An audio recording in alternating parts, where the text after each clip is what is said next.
Películas caseras del dictador que actuó con impunidad, del dictador que sobrevivió después de la muerte de Hitler y Mussolini.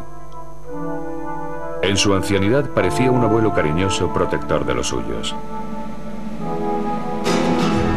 Esta es la historia, sin embargo, del hombre que se convirtió en el general más joven de Europa desde Napoleón, que alcanzó el poder en un golpe de Estado concebido por su hermano, que ocultó al mundo sus acuerdos con Hitler, que creía haber sido designado por Dios para llevar a cabo una cruzada que salvara a España, y que firmó condenas de muerte mientras se tomaba una taza de café. Esta es la historia del general Franco.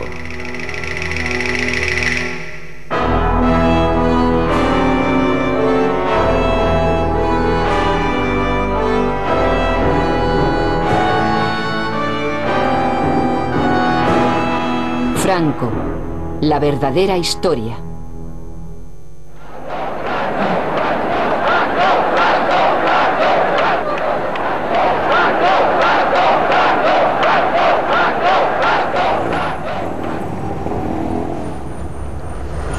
Actualmente, en la Nueva España, Franco ha sido borrado totalmente de la memoria, suprimido en un voluntario acto de amnesia colectiva. Da la sensación de que su historia es demasiado bochornosa, demasiado dolorosa para recordar, como un libro que nadie se atreve a leer. Como consecuencia de ello, se ha tejido alrededor de su memoria un entramado de leyendas que empieza ahora a clarificarse, permitiendo que emerja el verdadero Franco.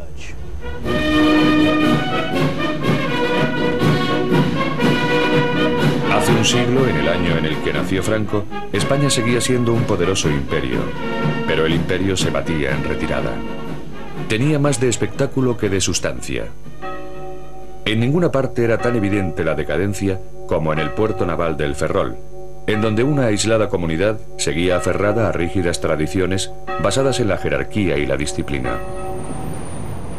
En esta casa, el 4 de diciembre de 1892, nació Francisco Franco en el seno de una familia que había servido a la Marina durante 2 siglos. Eran 4 hermanos y compartió su modesta educación con su hermana Pilar. Mi hermano era un chico muy serio, muy formal, muy delgadito, muy moreno, le llamaban cerillita, cerillita de lo delgadito que era. Él tenía 2 locuras, el estudiar y por mi madre, que él era un enamorado de mi madre. Su madre era una mujer austera y piadosa que imbuyó su infancia de fe católica en su forma española más conservadora. Sus valores serían una constante a lo largo de toda la vida de Franco. Su padre, en cambio, un contador naval, era un libre pensador a quien le gustaban la bebida y las mujeres. Humillado por la vergüenza que esto causaba a la familia, Franco sentía un amargo desprecio por su padre, pero al guardárselo para sí, aprendería a reprimir todo tipo de emociones. En 1898 temblaron los cimientos del pequeño mundo de El Ferrol. La desvencijada flota española hubo de enfrentarse a la poderosa y moderna marina norteamericana en guerra por la última colonia española en Latinoamérica, la isla de Cuba. Los españoles enseguida se vieron atrapados en una derrota tan traumática como la de Trafalgar. ¿Pueden imaginarse lo que debió sentir aquel niño de 6 años cuando los restos de la flota regresaron a este puerto de luto?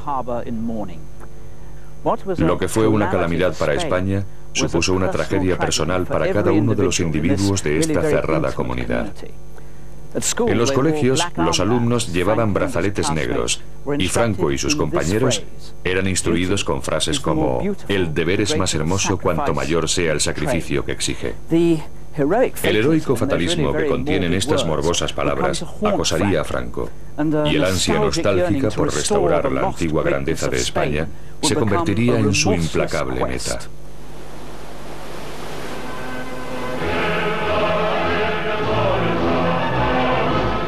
A los 14 años, Franco dejó su hogar por la ciudad de Toledo, en donde había sido encontrada una plaza para él en la Academia Militar de El Alcázar. La academia estaba inspirada en virtudes para las que el joven Franco se mostraba muy predispuesto: deber, honor, valor y patriotismo. Como muestra de ello, poseía hasta su propio himno heroico.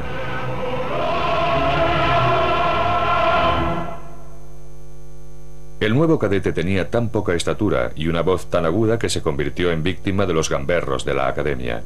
Su constitución era tan frágil que fue obligado a portar un rifle recortado. Humillaciones que soportó con estoica resolución. Franco era diligente, pero no mostraba ninguna cualidad que sugiriera que sería un líder en el futuro. No es de sorprender que al terminar sus estudios, Franco consiguiera el mediocre puesto número 251 entre 312 cadetes. Era el año 1910. Los resultados conseguidos por Franco en la academia significaron que tendría pocas perspectivas en un ejército ya saturado de oficiales. La única forma que tenía de ascender era abandonar España y dirigirse a África, el último puesto de su amado imperio.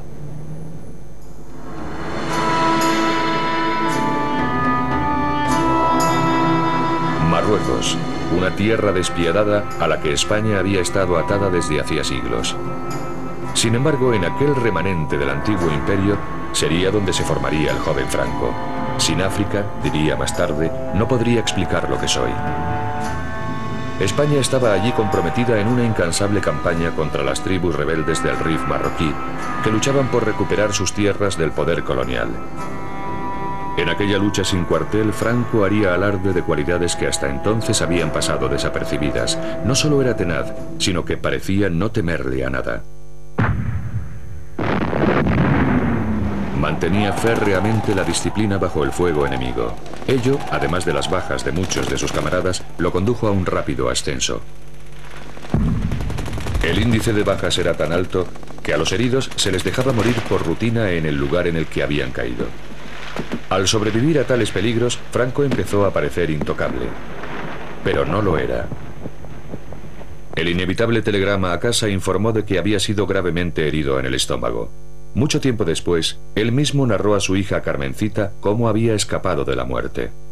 Él estaba tendido en la camilla y veía que iban recogiendo a los demás heridos y los iban depositando en unas camionetas y se los llevaban.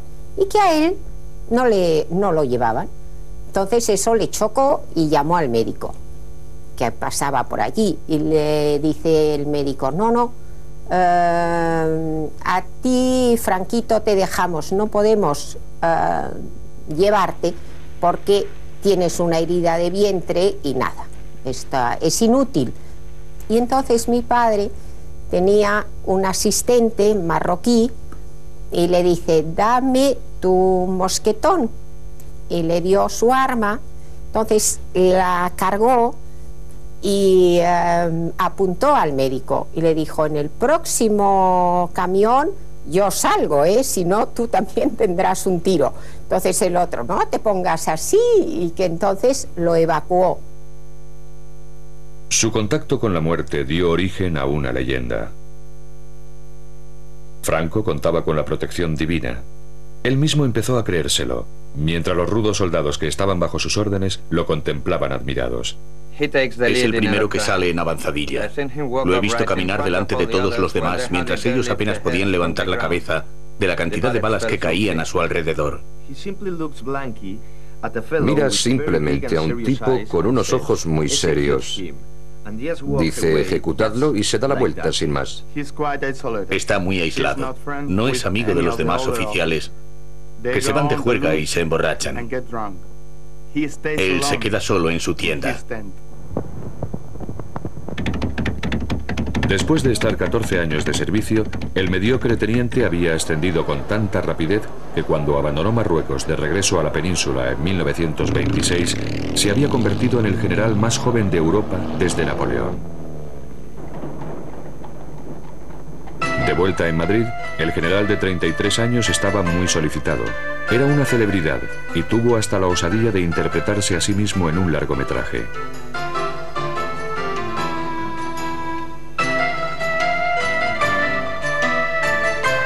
También encontró tiempo para casarse. Su esposa, Carmen Polo, era de buena cuna y estaba bien relacionada. Los ojos de Franco descubrieron un mundo muy diferente de los de El Ferrol y África, pero la vida de la clase alta nunca le entusiasmó. Como primer director de la nueva Academia Militar de Zaragoza, Franco recuperó los antiguos valores del viejo imperio, el único mundo que él había conocido realmente. Aferrado a aquel pasado, compartió con los cadetes su propia y austera visión: el sacrificio por la patria negándose a uno mismo. Pero lejos de aquel entorno militar, la gente se burlaba abiertamente de las virtudes que Franco tanto amaba. Por toda España el viejo orden se estaba viniendo abajo con tal celeridad que en 1931 la monarquía había sido derrocada, estableciéndose una república en su lugar. Se encontraba en el poder un gobierno elegido por el pueblo. Hubo grandes celebraciones, aunque no en casa de Franco, como recuerda su sobrina. La venida de la República para Franco fue un desastre, porque estaba todo en contra de su manera de ser y de su manera de pensar y del concepto de España. Él no creía en los partidos, él no creía en la democracia, él no creía en el voto. Tenía en cuenta lo que iba a suponer la República para el desarrollo de su carrera. Y entonces esto a él le daba miedo. Entonces en las conversaciones que yo asistía en casa, él decía que a dónde íbamos a llegar por ese camino.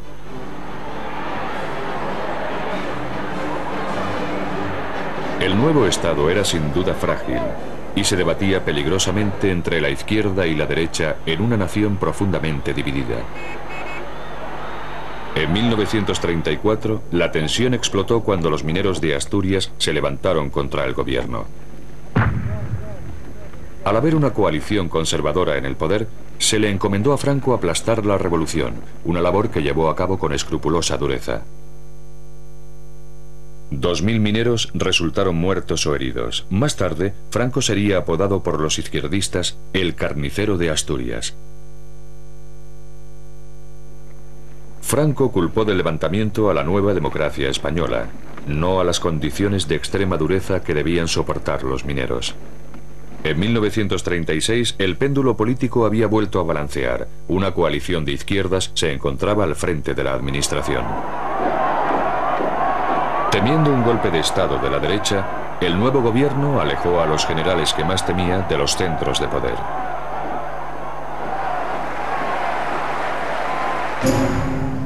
Franco fue desterrado a las aisladas Islas Canarias, a 1300 kilómetros de Madrid. En Tenerife, el nuevo comandante militar, su esposa Carmen y su única hija, Carmencita, eran cuidadosamente observados por las autoridades republicanas leales, que se aseguraron de intervenir el teléfono de Franco, de abrirle el correo y de vigilar todos sus pasos.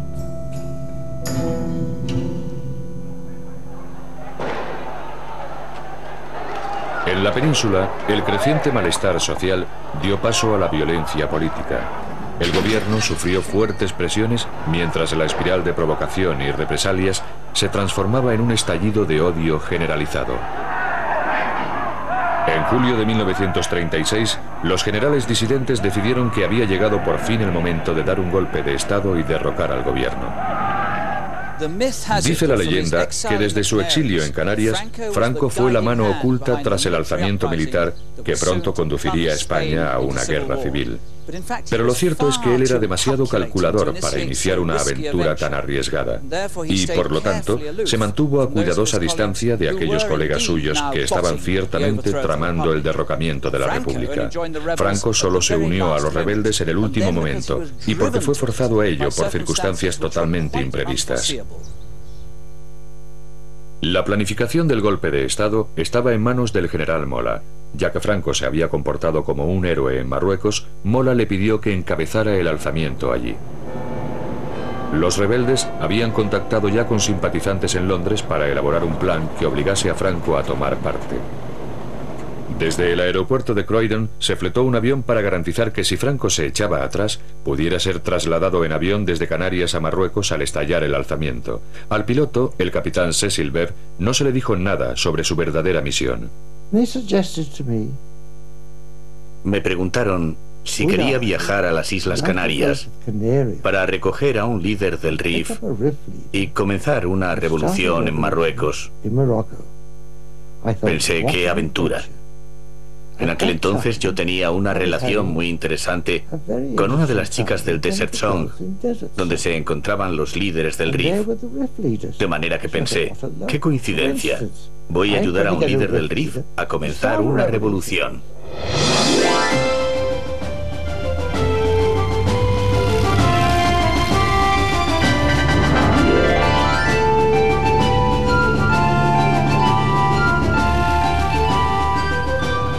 El 11 de julio, el Dragón Rapid despegó rumbo a Canarias. Para evitar tomar tierra en España, tuvo que tomar una ruta más larga. Y para eludir sospechas, tuvo que aterrizar en Gran Canaria en lugar de en Tenerife, en donde Franco estaba siendo sometido a una estrecha vigilancia. Pero Franco seguía mostrándose reacio.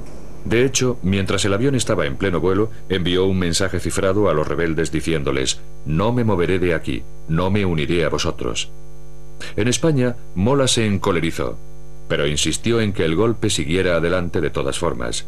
En aquel momento, el destino intervino decisivamente. El día 13 fue hallado el cadáver de un influyente político de derechas, Calvo Sotelo. Había sido asesinado por la policía republicana en un ajuste de cuentas. Los generales rebeldes decidieron entrar en acción.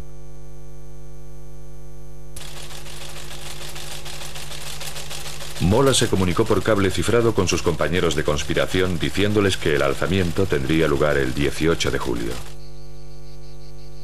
Ahora que nada podía detener el golpe, Franco tuvo que elegir. Sopesó cuidadosamente las ventajas y, al comprender que nadie estaba a salvo, se declaró finalmente a favor de los rebeldes. Su problema, cuando solo faltaban 48 horas para el día decisivo, era llegar al Dragón Rapid que le habían dicho que lo aguardaba en Gran Canaria. A Franco le estaba prohibido salir de Tenerife sin permiso de Madrid. Necesitaba urgentemente un pretexto y una coincidencia fatal se lo suministró de repente. El día de mi santo nos fuimos a Las Palmas porque mi padre tenía que presidir el entierro de un general que se había matado manipulando una pequeña arma. La muerte de un general, una excusa perfecta para viajar a Gran Canaria. A primera hora de la mañana, después del funeral, Franco se encontraba en una habitación de este hotel cuando recibió un telegrama. El mensaje, el alzamiento de Marruecos, se había adelantado un día. Después de hacer los preparativos para que su esposa y su hija salieran en barco hacia Francia, Franco salió disimuladamente del hotel y se encaminó hacia el avión.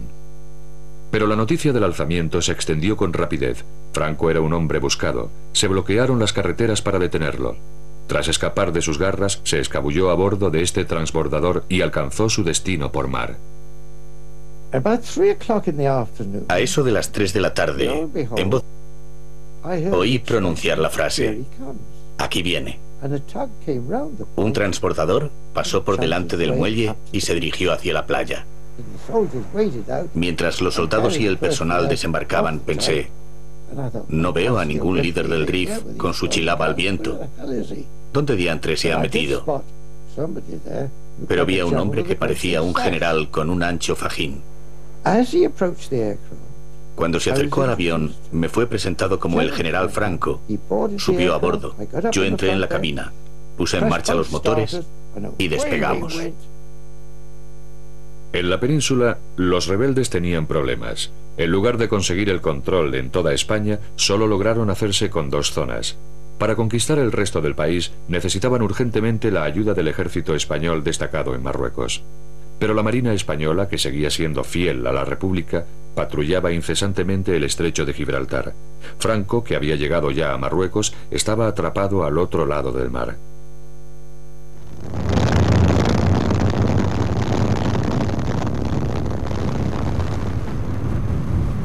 Sin embargo, el ejército de Marruecos emprendería muy pronto el viaje a la península. Al llegar a Marruecos, Franco pidió ayuda por cable a los dos únicos líderes extranjeros con probabilidades de responder, Hitler y Mussolini. Ambos accedieron a suministrarle los aviones que necesitaba para organizar el primer traslado de tropas por avión de la historia, salvando así tan chapucero golpe.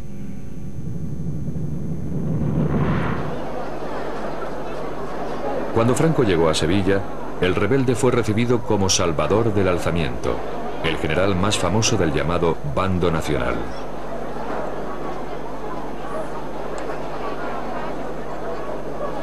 Antes de emprender su ofensiva, decidió enviar un mensaje al mundo exterior que expresaba el futuro incierto que impondría en toda España.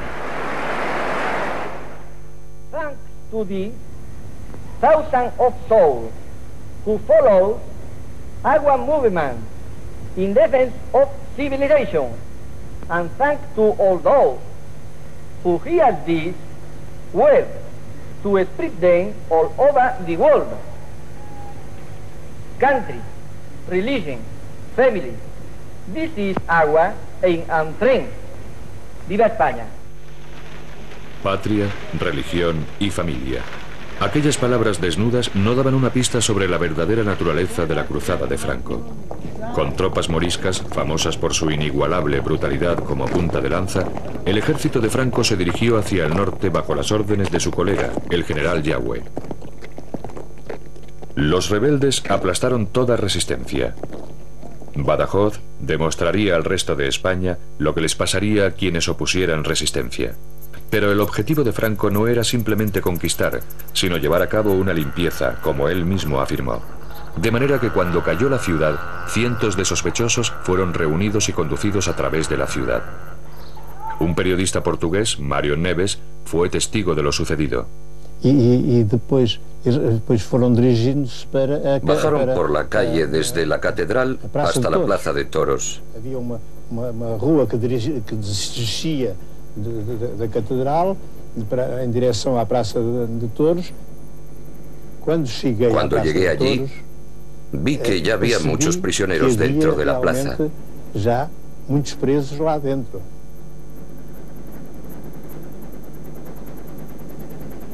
Iam buscá-los. La mayoría de los prisioneros estaban encerrados en los toriles en donde solían estar los toros. Los sacaron y los condujeron al centro de la plaza, en donde los fusilaron. Los mataban en pequeños grupos. Cargaban sus cadáveres en camiones y carretas y los llevaban al cementerio, en donde los apilaban en filas.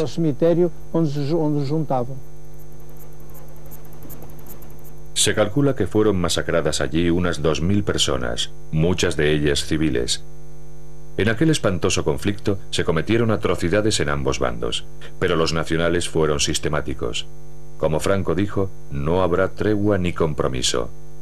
Seguiremos adelante, cueste lo que cueste.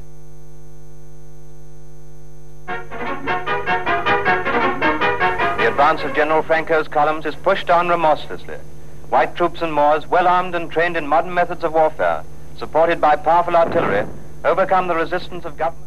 Madrid era su destino, pero Franco desvió de repente a sus tropas hacia una ciudad sin ninguna importancia estratégica, pero con un gran significado simbólico. Aquí, en el Alcázar de Toledo, grupos de familias nacionales estaban atrapadas en las bodegas de la antigua Academia de Franco, soportando terribles privaciones.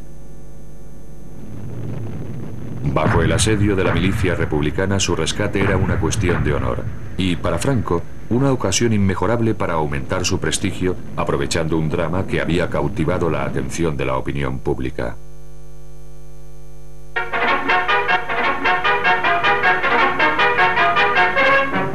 Toledo. Through the ruins of the Alcazar stormed the relieving troops, and the garrison is saved. Men who had given up hope of life, who had received the last rites of the church, who had determined to die fighting rather than be taken alive, meet their deliverers. Aquel fue el momento de la verdad y sería presenciado por todo el mundo. Franco como Salvador. Solo que Franco no estaba allí. Cuando llegó realmente, se reprodujeron meticulosamente las escenas para mostrarlo como el hombre destinado para España. algo en lo que sin duda se había convertido.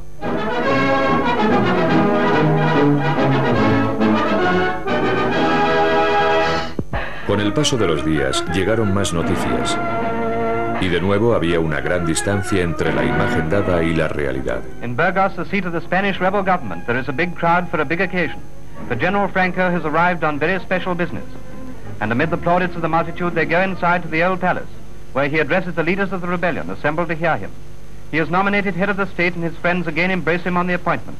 Lo que los dignatarios allí reunidos no podían saber era que la impresión ofrecida por Franco de haber sido investido como la autoridad suprema era, por decir poco, equívoca. Las pruebas ahora disponibles revelan que los generales estuvieron discutiendo hasta el último momento cuáles debían ser exactamente los poderes que otorgarían a su ambicioso colega. Ahora sabemos que justo antes de la liberación del Alcázar, los generales rebeldes abandonaron el frente para reunirse en esta finca cerca de la ciudad de Salamanca. Aquí nombraron a Franco jefe de Estado, o generalísimo, como sería conocido. Franco, no obstante, también deseaba el poder político, y para obtenerlo, sus seguidores concertaron otra reunión. Entre ellos destacaba su hermano Nicolás, que habría de jugar un papel decisivo en el meteórico ascenso de Franco. Después del golpe efectista orquestado por Franco en el Alcázar, Nicolás organizó una bienvenida para su hermano que impresionaría a sus colegas cuando regresaron a la segunda reunión. En la finca utilizaron el comedor familiar como sala de reuniones. Después de una acalorada discusión, accedieron a otorgarle el máximo poder político, pero con la condición crucial de que solamente lo ostentaría durante la guerra y que debería retirarse una vez se hubiera obtenido la victoria, lo cual esperaban que fuera cuestión de unos pocos meses. Esta limitación, sin embargo, no les pareció suficiente a algunos de los militares de más edad. El general Cabanellas, que conocía demasiado bien a Franco, confesó más tarde que había advertido a sus colegas acerca de la desaforada ambición del generalísimo. No sabéis lo que habéis hecho, porque no lo conocéis tan bien como yo. Si, como pretendéis, le hacéis entrega de España, creerá que es suya y no permitirá que nadie lo sustituya ni durante la guerra, ni después de ella, hasta que haya muerto. El decreto fue llevado al cuartel general de los rebeldes en Burgos para ser impreso. Pero en el documento había sido omitido del texto la crucial condición, para asombro de aquellos que creían estar al mando, como Ramón Garriga. En la reunión de Salamanca, celebrada por los generales, en el documento que establecieron, pusieron la frase que Franco sería jefe, pero que al final de la guerra él dejaría de ser jefe, y esta frase no apareció en el documento. Ahora, el misterio que existe todavía es quién sacó la frase del documento. Ahí está Nicolás Franco. Las pruebas que apuntaban contra Nicolás han sido reforzadas por su propio hijo, quien nos aseguró que su padre había manipulado el documento final. El golpe de Estado había sido llevado a cabo con habilidad. No había ningún rival lo bastante fuerte como para desafiar los hechos consumados sin perjudicarlos a todos, y los generales eran reclamados urgentemente en el frente. Esta es la verdad acerca de la leyenda según la cual Franco aceptó el poder absoluto solo para complacer a sus colegas.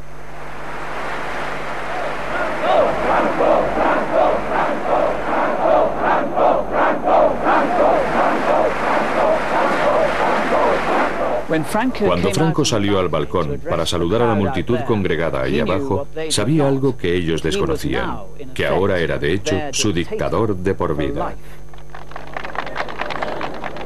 A partir de entonces, Franco dejaría de ser un simple mortal.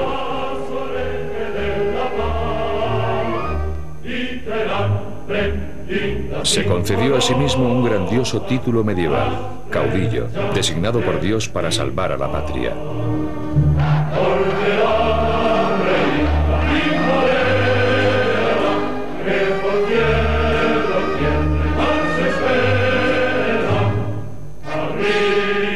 proclamar que la suya era una cruzada santa, comprometió a los jefes de la Iglesia Católica con su causa.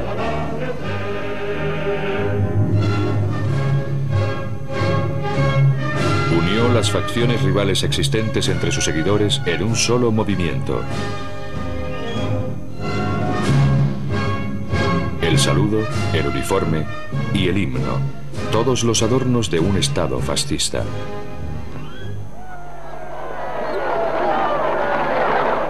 El caudillo se rodeó entonces de todo el boato del poder, incluyendo una guardia de honor formada por tropas moras. Pero aún así, todavía no gobernaba España. Constitucionalmente era un traidor contra la República que aún ofrecía una fiera resistencia. A pesar de las apariencias, la situación de Franco no era tan sólida como parecía. Para ganar la guerra necesitaba más armas, más hombres, y de nuevo se volvió hacia Hitler y Mussolini, asegurándoles que esta también era su cruzada.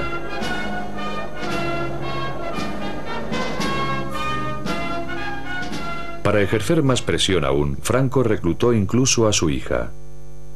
Cuando un día me dijeron que tenía que enfrentarme con unas cámaras porque iban a sacar unos planos y que tenía que decir unas palabras. Oye, nena, ¿qué? ¿Quieres decirle algo a los niños alemanes? Bueno, no, pero ¿qué les digo? Lo que quieras. Pido a Dios que todos los niños del mundo no conozcan los sufrimientos y las tristezas que tienen los niños que aún están en poder de los enemigos de mi patria, a los que yo envío un beso fraternal. ¡Viva España!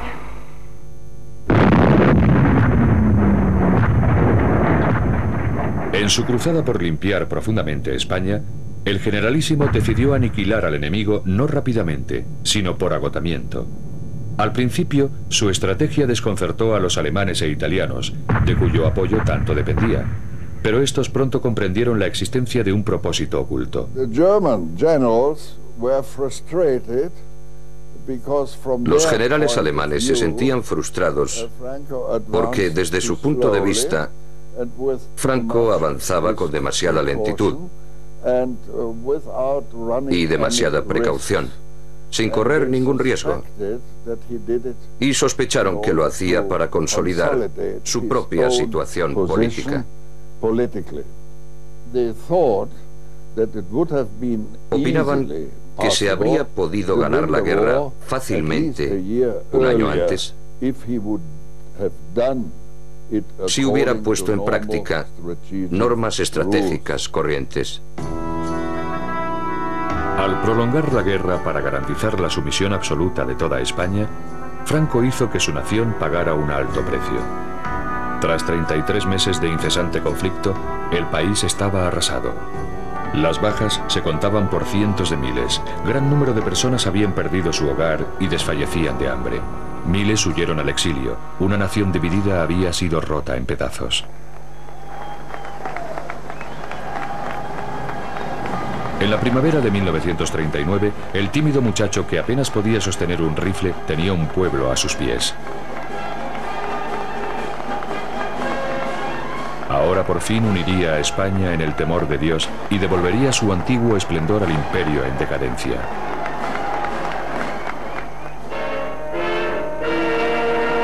Unos meses más tarde, comenzaba el Reich de los 1000 años. Franco se quedó fascinado por la escala de la ambición de Hitler. Años después, cuando quiso ser considerado como uno de los grandes hombres de Estado de Europa, la verdad acerca de su ambiciosa actuación durante esta guerra fue cuidadosamente revisada para ocultar ciertas pruebas realmente bochornosas. Los seguidores de Franco se han esforzado mucho por convencer al mundo de que su hombre jugó un papel muy astuto durante la Segunda Guerra Mundial y de que, a pesar de las fuertes presiones para que se uniera al eje, se impuso con fuerza para mantener a España al margen de la guerra y de que en realidad no había sido más que un espectador patriótico de aquel gran cataclismo.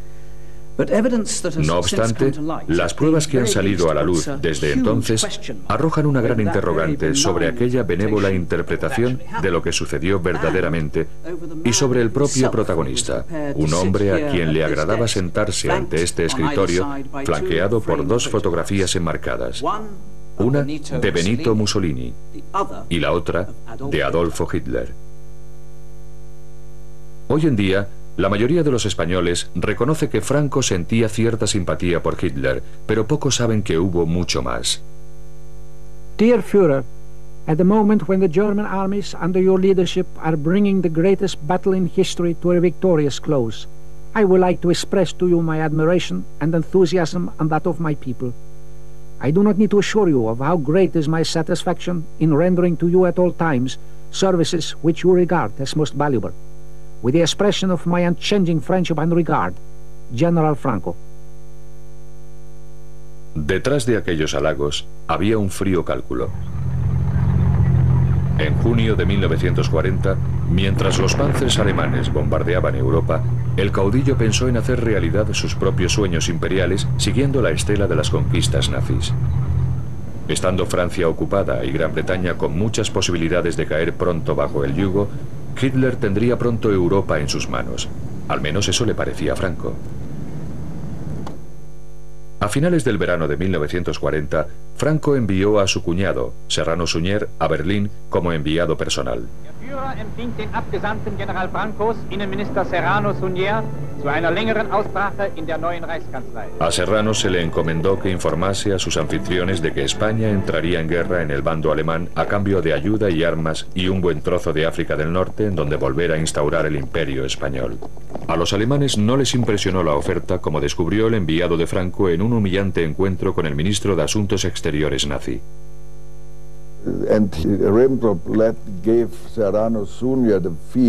Ribbentrop dio a entender a Serrano Suñer que, al fin y al cabo, ellos no eran más que un pelele de los alemanes. A Hitler no le interesaba demasiado lo que España necesitaba para tomar parte en la guerra. Franco había sobrevalorado sus cartas, pero no se rindió y conminó a su cuñado para que perseverara, diciéndole que aquel desprecio era obra de los subordinados de Hitler y no del propio Führer. Serrano pronunció entonces un discurso grabado por los alemanes, pero suprimido más adelante por los españoles. Este documento ha sido descubierto recientemente. España falangista de Franco trae al Führer del pueblo alemán su cariño y su amistad y su lealtad de ayer, de hoy y de siempre. Unas semanas después, Hitler cruzaba Francia. Su destino final, la frontera española para conocer personalmente al caudillo. El rumbo de la guerra había dado un giro. Si lograba asegurar un pacto con Franco, España podría ser útil al eje a la hora de someter a Gran Bretaña.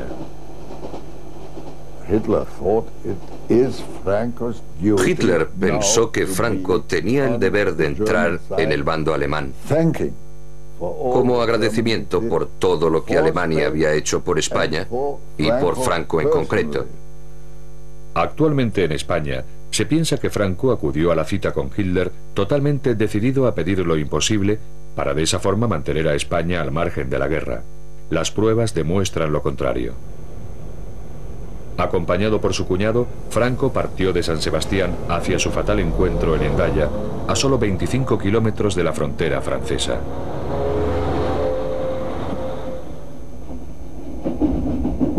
Después del largo viaje a través de Europa, el tren de Hitler llegó a Hendaya bastante antes de la hora concertada para la reunión, las 3 de la tarde.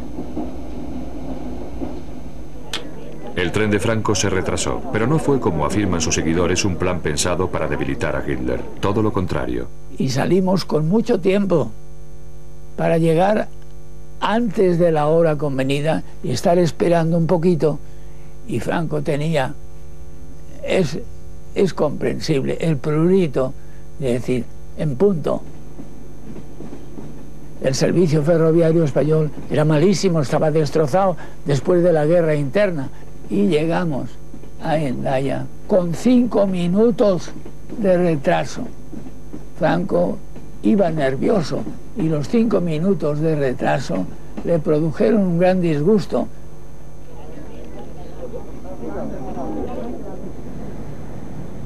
Franco, en lugar del retraso de la elección, lo que hizo es que Hitler le dio la mano y Franco le cogió a Hitler su mano con las dos suyas para ser más afectuoso todavía.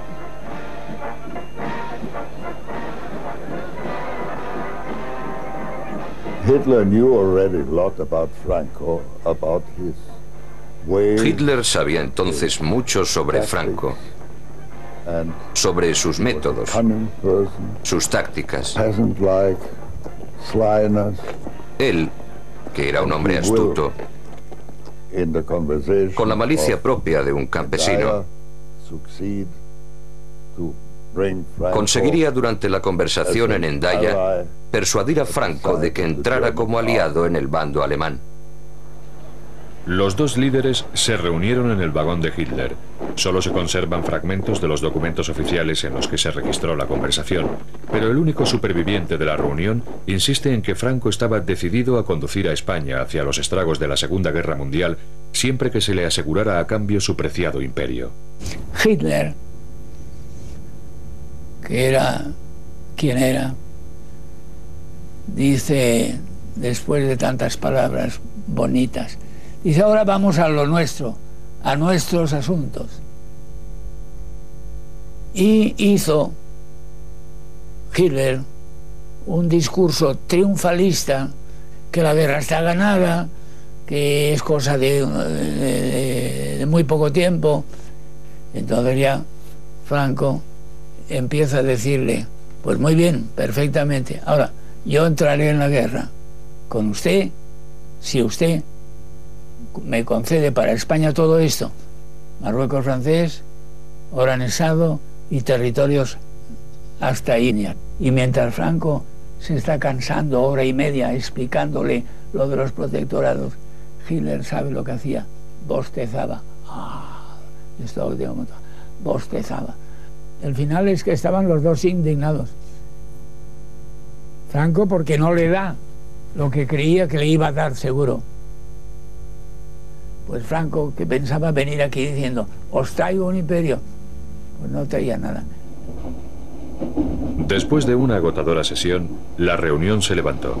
Incapaz de pagar el precio exigido por Franco sin poner en peligro otras prioridades, Hitler regresó a Berlín. Hitler was furious.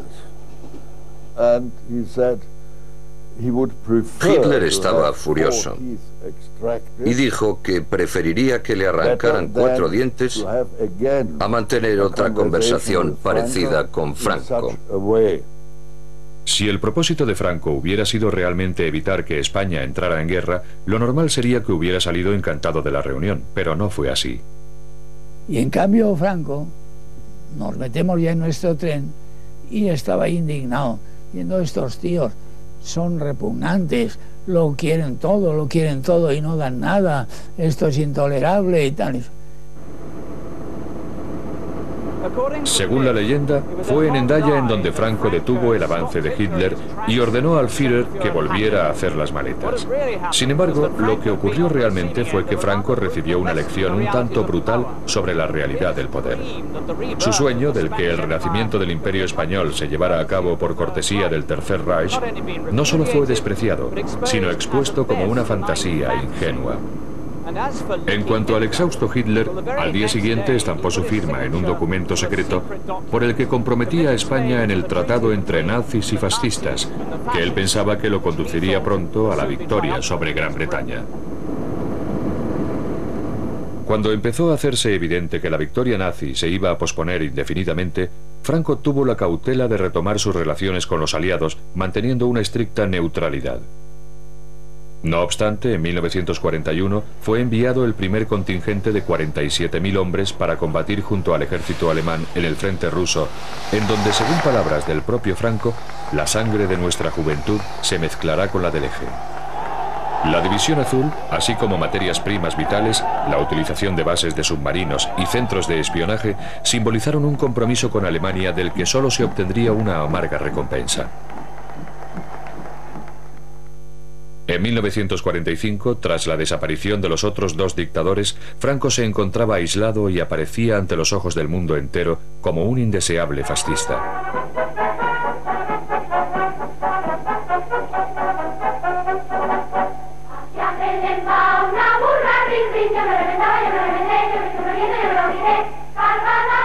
Cuanto más se aislaba España del resto de Europa, más se encerraba el caudillo en su nostalgia, presidiendo como un antiguo monarca católico las teatrales manifestaciones de homenaje público.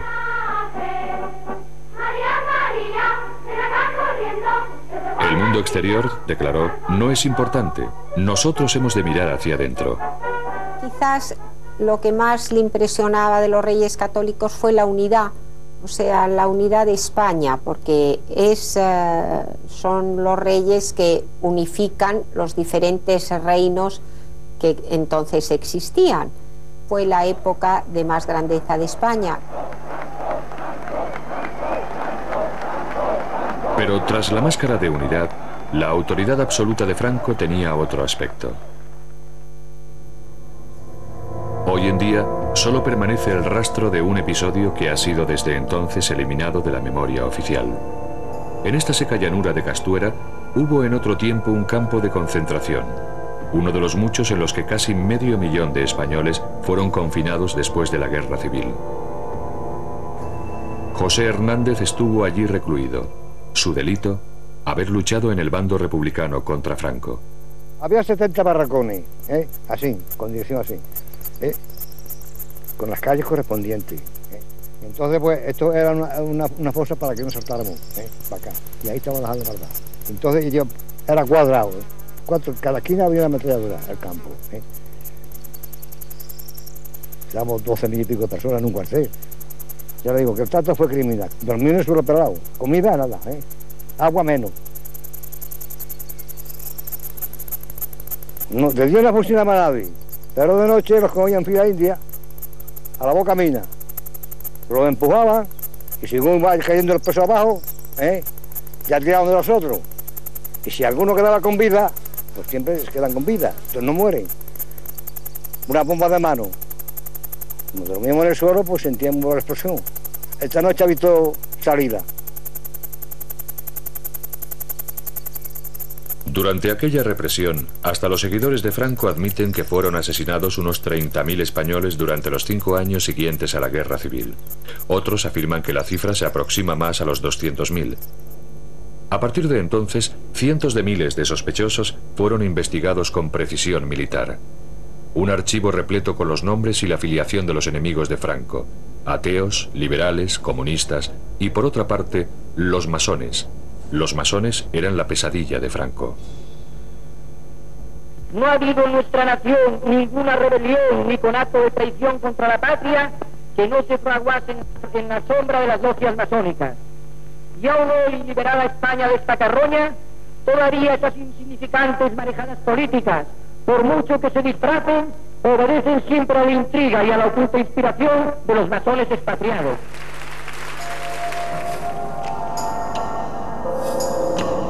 El odio que Franco sentía por la masonería era tan obsesivo que llegó incluso a construir su propia logia masónica como recuerdo permanente de aquel particular descenso al infierno.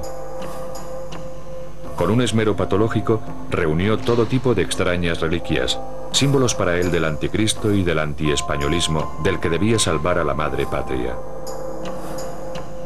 Y por lo tanto, la masonería, al igual que el comunismo, estaba prohibida. Franco presidía un sistema judicial en el que la pena máxima por un acto de subversión era la muerte. Ni a pesar de las advertencias de sus colaboradores, temía tomar él mismo la decisión final.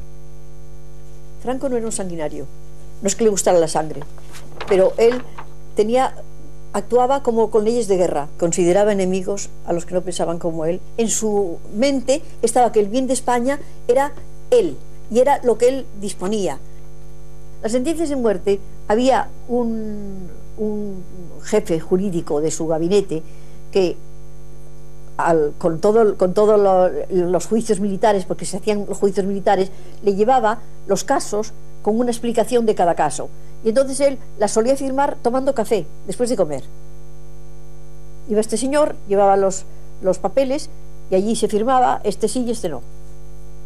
Esto es muy duro, pero es que es así. Franco decretó que se construyera un monumento en honor de aquellos, y solamente aquellos que habían entregado su vida durante la guerra civil en defensa de los ideales que él representaba. El mausoleo sería excavado en las rocosas entrañas de la tierra y recibiría el nombre de Valle de los Caídos. Entre los trabajadores, más de 20.000 hombres, había cuadrillas de prisioneros republicanos que trabajaron allí durante 20 años para que, según palabras de Franco, pudieran redimirse a través del trabajo. Coronando aquellos siniestros ideales, Franco colocó una enorme cruz más alta incluso que la Torre Eiffel.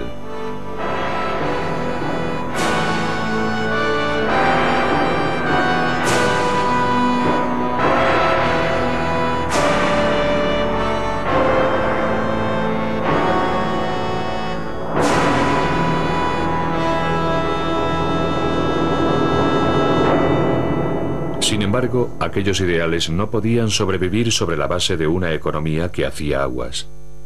Franco necesitaba urgentemente ayuda del mundo exterior, que había rechazado repetidamente sus propuestas.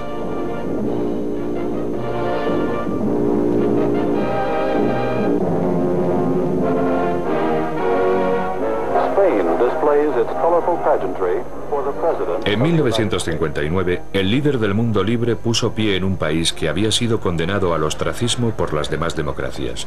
Pero era la época de la Guerra Fría, y España ofrecía un puesto estratégico contra la Unión Soviética. Además, el enemigo de mi enemigo es mi amigo, aunque este se llamara Franco. Generalissimo, ladies and gentlemen, let me assure you of my satisfaction that at long last I have fulfilled an ambition of mine, almost of a lifetime, to come to Spain, to Madrid, and to see the Spanish people. Para el caudillo, Ike era una presa vital, y Franco sabía perfectamente cómo seducirlo. El intérprete del presidente en aquella visita lo recuerda con claridad. Esta enorme avenida de varios kilómetros de largo estaba repleta de gente empujando hacia el centro de la calle. Fue una impresión extraordinaria.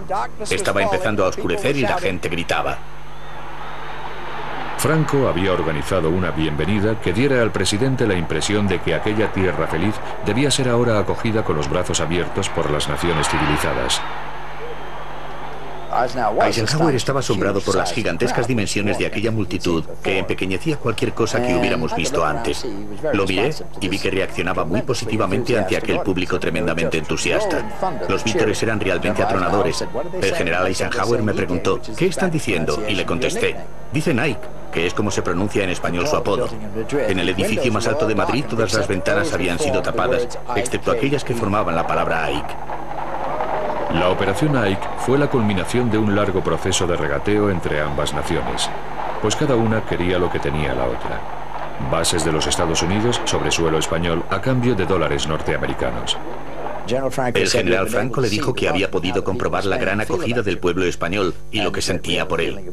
Él respondió que tenían intereses comunes, tenían problemas comunes y un adversario común, la Unión Soviética. Si Ike estaba contento, también lo estaba Franco. Gracias a Norteamérica, España se uniría al Club de las Naciones Occidentales.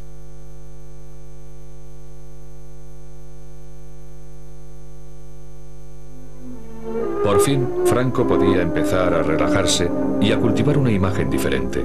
Ya no era el caudillo en plena cruzada, sino un hombre paternalista y generoso que protegía al pueblo español. Y resultaba mucho más fácil ahora que gobernaba bajo un despegue económico, algo que apenas comprendía, pero del que siempre se declaró responsable. Excelencia, Nodo quiere también felicitarle y recoger sus palabras para los espectadores de nuestro noticiario. Yo saludo y felicito al Nodo en este 20 aniversario de su fundación. Y de esta paz y tranquilidad de España envío mis votos de paz y de felicidad para todo el mundo del año 1963. Gracias, Excelencia.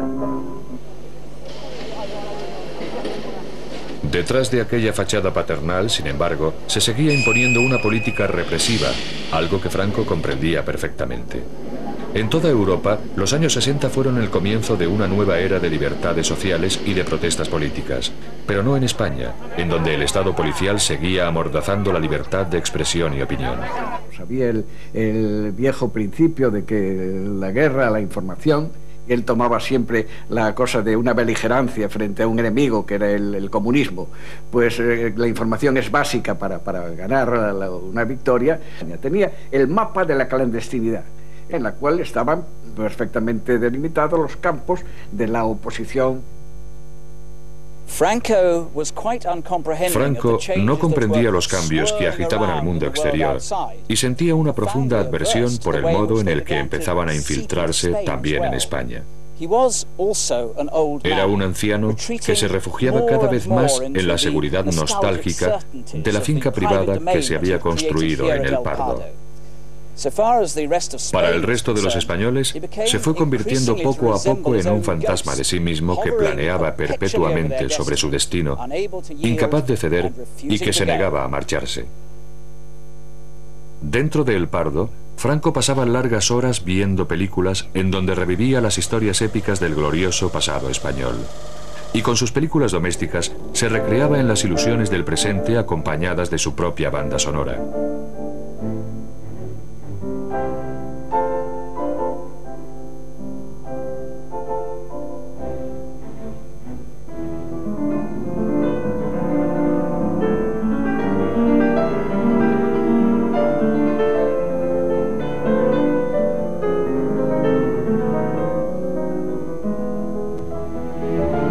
La forma en la que ascendió al poder y la verdadera naturaleza de su gobierno totalitario podían ahora cambiar de enfoque, y aquel amable anciano podía alardear de haber llevado a cabo una misión en nombre de su creador. Franco se creía un enviado de Dios, y yo creo que nunca dudó de que él era un hombre enviado por Dios para salvar a España. Por eso creo que moriría en paz, seguro, porque él estaba muy seguro de esa misión. Y eso sí me lo dijo el mismo Franco a mí, que él se creía un enviado de Dios para ser padre de los españoles, y él me decía esta frase: padre, miren, me extraña mucho que algunos españoles estén contra mí, porque yo me considero padre de todos los españoles.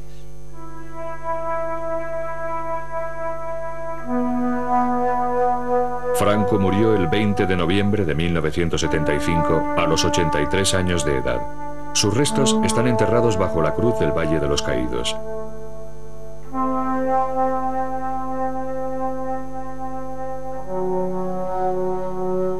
La huella de este hombre ha quedado grabada de forma indeleble en la historia de España. Los españoles rechazan ahora aquel pasado, pero todavía lo encuentran demasiado molesto para identificarse con él como individuos y como nación.